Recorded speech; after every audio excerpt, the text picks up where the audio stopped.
హరి సంచలన కామెంట్స్ చేశారు. గత 10 ఏళ్లలో ప్రజాస్వామ్య వ్యవస్థను కాలరాసింది బీఆర్ఎస్ ప్రభుత్వమే అన్నారు. అవినీతి అక్రమాలకు మారుపేరు బీఆర్ఎస్ అని, వరంగల్ చరిత్రను కనుమరుగు చేసేందుకే కేసీఆర్ 6 ముక్కలు చేశారన్నారు. 6 ముక్కలు చేయొద్దన్నందుకే రెండవసారి మంత్రి పదవి ఇవ్వలేదన్న కడియం, కేసీఆర్ కుటుంబం చేతిలో తెలంగాణ బందీ అయిందన్నారు. సిగ్గు లేకుండా పార్టీ ఫిరాయింపులపై మాట్లాడడం విడ్డూరంగా ఉందని ఫైర్ అయ్యారు. ఏకంగా శాసనసభ పక్షాలను కలుపుకున్న చరిత్ర బీఆర్ఎస్ దని అన్నారు. ఇప్పట్లో ఉప ఎన్నిక రావని, వచ్చినా ఎదుర్కోవడానికి కాంగ్రెస్ పార్టీ సిద్ధంగా ఉందన్నారు. స్టేషన్ ఘనపూర్లో ఎన్నికలు వస్తే బీఆర్ఎస్ కు డిపాజిట్లు కూడా రావని ఎద్దేవా చేశారు. కోర్టులపై, ప్రజాస్వామ్యంపై మాకు గౌరవం ఉందని కడియం శ్రీహరి తెలిపారు. రాష్ట్రంలో ఉన్న ప్రతిపక్షాలు చాలా చౌకబారు విమర్శలు చేస్తున్నారు. 10 ఏళ్ళు అధికారంలో ఉండి అధికారము నెత్తికెక్కి ప్రజాస్వామ్యాన్ని కాలరాసి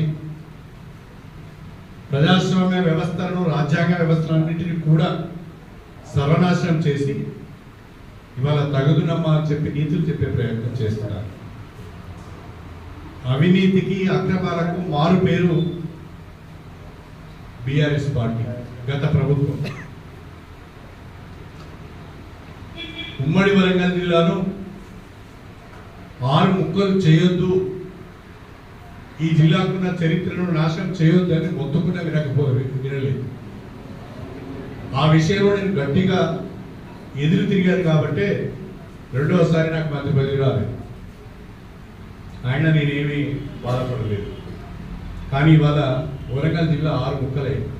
ఎవరైనా నిర్ణయం చేశారు 6 ముక్కలు? ఎందుకు చేయవలసి వచ్చింది? దాని అనుకున్న ఏతు పద్ధతి ఏంటి?